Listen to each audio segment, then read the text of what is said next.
Hello everybody, my name is Aceface. I wanted to show you guys a fit of a Confessor I made for T3 Abyss, and I was confident enough at it that I decided to bring it to Tranquility. This is a lot tankier fit than the variants that I used before, but it's also using a bit of like some thermal resistance rig so that I can get good tank against those particularly annoying Triglavian waves, for example, so that I can help myself a lot there, so I'm not completely helpless when I'm in those waves. And also it's got a bit of a capacitor booster as well to give us a bit of capacitor boost if we ever get neutered out hard, so it helps also in that regard. Plus on top of that, we're going to be in the electrical side, so we'll have even more capacitor than this. Unfortunately, it's not got so good DPS, 250 with Scorch. If we go with Conflag, it has more. You can see here 400 DPS, but still it's not like amazing DPS, but it's still something. And it's using an Afterburner too, which will give us good ability to speed tank like martial waves, but on the other hand it will have some issues with keeping up to conflag range if we are webbed hard.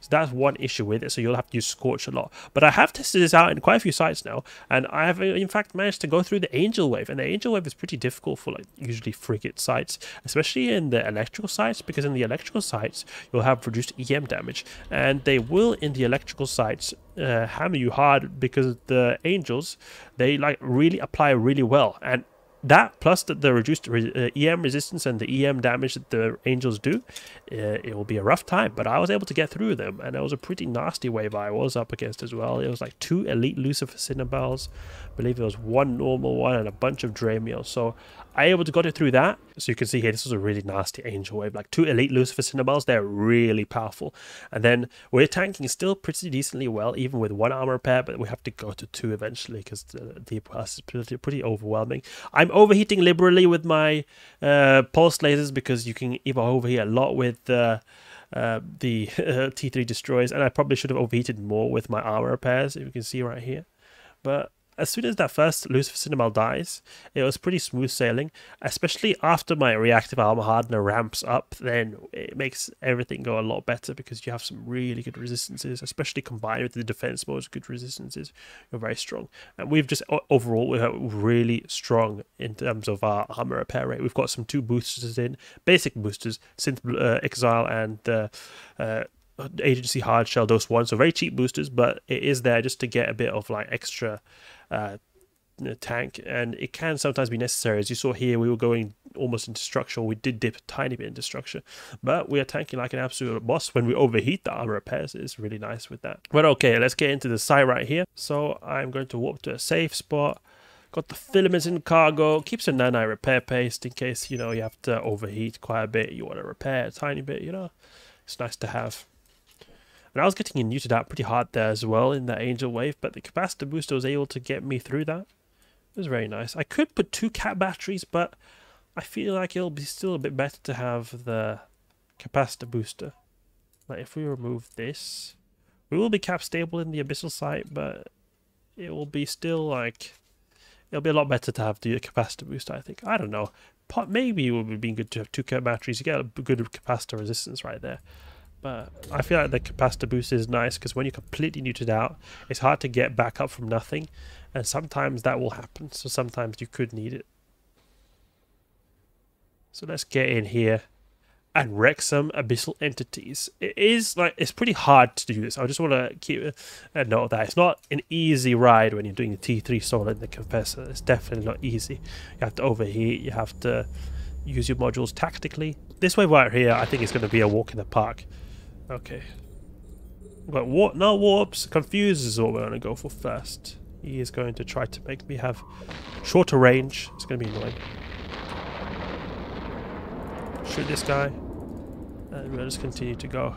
Really march forward towards the cache, and we'll see how good our tank holds here. To be honest, there's no mutas, so we can use both armor repairs. There we go. Look, we were wrecking him pretty hard, and we're not even in defensive mode, so that's really nice. We'll see our capacitor is really big right there. Can shoot here a little bit. There we go. Move towards the cache. We can even maybe go in conflag, but we'll go in conflag when we've got near the gate, so then we can approach them. Oh, we're attacking like an absolute boss right here. Look at that. Really nice. Even stop using one of our armor repairs, I think. Okay, good. He's going down. He's going, look, with just one armor repair, we're tanking these guys. Oh, 8 million. Decent ISK right there. Decent ISK. And that was no filaments either, so that was really good. Okay, we'll go for this guy. Oh, we're taking a lot of damage now. We'll use our other armor repair just to get a bit of extra DPS on the grid. There we go. And we'll even approach this guy to use Conflag to make it go faster. Let's go with the Conflag right here. There we go. Now he'll die quickly. I'm not overheating my gun here because I want to save the potential overheat for dangerous waves, just in case. We're using a pretty bling fit, like we're using the Corpii A-type small armor repairs and a Corpii or Coreli A-type 1M and Afterburner. So it is 270 million ISK, but you do earn some decent ISK from this, as you saw there. We just got 8 million from one of those caches. We didn't get any filaments either, so it's not like we got any particularly extra lucky drop. This, I guess it was just lucky in the fact that we got a lot of like the 0-point condensate and the Triglavian survey data. One thing, there's one wave that can kill you with a wrecking shot, and it is the Kerberos Tyrannus wave. So what you want to do there is activate defense mode, then you can survive the wrecking shot. I've taken a wrecking shot in defense mode and I survived, so it was good in that regard. But just keep in mind, you want to at least preemptively use defense mode when you're approaching him, because when you're approaching Kerberos Tyrannus, that's the highest likelihood of getting a wrecking shot, just because of how the transversal is bad. When you've got good like transversal that makes them hit better, then it usually increases the risk of wrecking shots, at least what I've noticed. I think it's a known thing as well, not 100% sure, but at least in my experience it's known to increase it a lot. Okay, that Lucid Watchman is taking a bit of remote reps from that guy over there. Not so good DPS, 250, but it's something. It is something. Lucid Watchman over here. Yeah, good. Now I can use Conflag on this guy. You can see here we're very slow, so it's really annoying because we have to get in range, but then when we have to move towards the next room, so we don't have an MWD, so we'll go really slowly when we go towards the next conduit. It's quite annoying. Okay, we'll probably start even moving towards it right now. Save us a bit of time. We can use Scorch on the way there. Go, go, go, Confessor. Keep it up, mate. You're doing really good. You can get through this. Okay, use your propulsion mode, reset this reactive armor hardener, because I do not want to get a wave that has really bad resistance from me and I just get one tapped. The reason why I'm using one of these armor repairs and not two is just to preserve capacitor, so I have it as like a reserve just in case I were to get hard neutered in the next wave, so I have as much opportunity as possible to have as good capacitors as possible to survive those neuting waves. Okay, let's go to here. What do we have here? A bunch of Ephialtises again. Okay, should be pretty easy. We'll go in aggressive mode, the sharpshooter mode, tanglers, and then probably we'll want to go for his confusers, to be honest, afterwards, not the illuminator, the confuser. Confusers after the entangler, because we need to be able to do some damage. Here, maybe I'll have to go in defense mode. I'm taking a lot of damage from these sleepers because I'm basically going at point blank almost. Let's go wreck this guy. We're bouncing back and forward by quite a bit. Probably I should go in defense mode soon. Let's see. What's our range? We're not in range. We'll go in Scorch right here. Shoot this guy. We'll probably even try like sort of semi-kiting, like going a little bit around in circles. I think it'll help a bit to reduce damage. You can also stay after that blue cloud. Now, I don't know how good their missiles apply. I think the Sleeper Cruise missiles apply pretty well. So I don't know how big of a difference it'll be if we're in that blue cloud or not, especially since we are in a destroyer that already is pretty fat in terms of signature radius. Oh, it seems like we are getting more damage now that we're in the blue cloud, so I'll go out of it actually. Let's go out of it and go to the side right here. But it's nice, we're tanking actually, and we are in sharpshooter mode, so that's a good thing to know at least. Confuser, then we'll go for Illuminator afterwards. Not like he's going to do a whole lot to us because we're illuminated. If there were battleships, then it would be a big problem, but not really that deadly considering they already apply pretty well to sleeper cruisers. I'll move our way, make our way towards the transfer conduit. Yeah, that's good. Here, probably I could use a bit of conflag, but I'll make my way towards the gate so that I don't have to move a whole lot, then I'll try brawling them. I'll kill them all on the way there. That'll be a good idea, I think. There we go. Shoot this thing. Grab the loot. Grab the lancer. attack the Lance over there. And we'll grab some good loot and hope for the best. You know, the best loot I've ever got from one of these is a 70 million ISK a mutaplasmid. It was really nice. A cat battery one. I was like, oh, 70 million ISK just like that. That was really nice. Yeah, 6.9 million. That's pretty decent. Pretty decent. Go towards this conduit over here. And we will then wreck them with Conf. To be honest, now will probably be an optimal time to use Conflag. We'll try approaching them, but the thing is they try to pull range as well, these annoying sleeper guys too, so it's like a bit like, oh, I switched to Conflag, then they're directly out of range anyway afterwards. Okay, we'll go for this guy maybe. Conflag, look, now he's directly out of range. It's so annoying when they do that. Like, I just decide to go to Conflag, then he just, I go out of range. And look, now he's in it back again. Oh, I'll go switch back. He pulls range now. He like knows what I'm trying to do.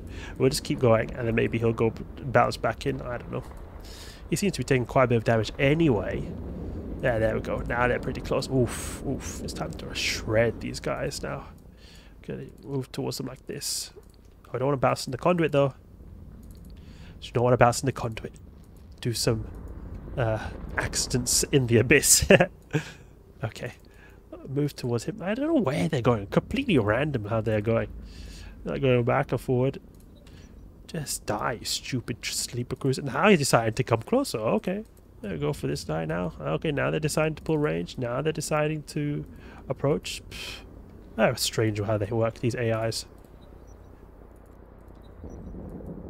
Yeah, very strange how they work. Whatever. We'll go towards the transfer conduit so we can just exit directly after we've killed them all. Good, good, good. I think this will earn about like 80-90 million ISK an hour if you can do them good and you don't die. I think it's some decent ISK. Almost 100 million actually if you are good at it.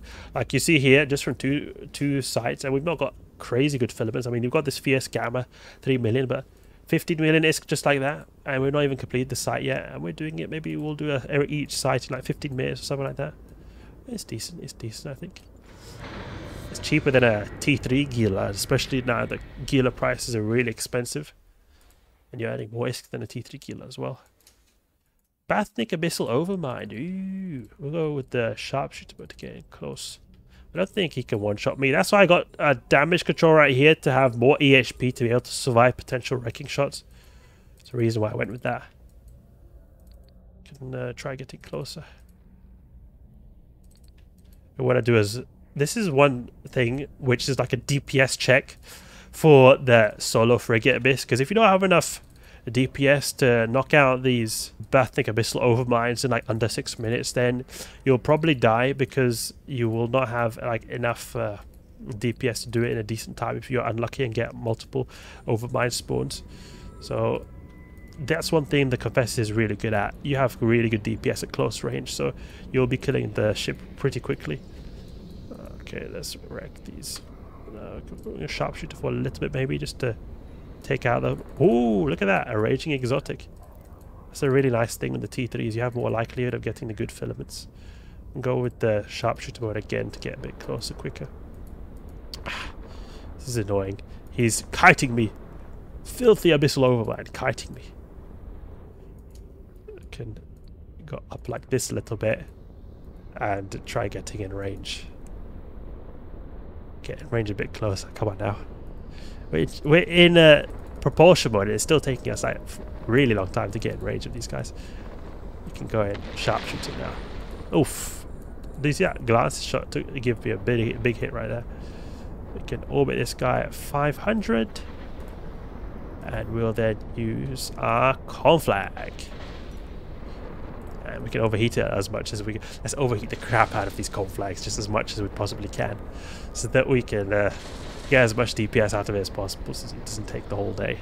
One thing that's kind of good with the EM or the electrical sight is that the Overmind shields go down really quickly, because the Overmind has a pretty big shield buffer as well. Not just a big armor and structure, but also a big shield.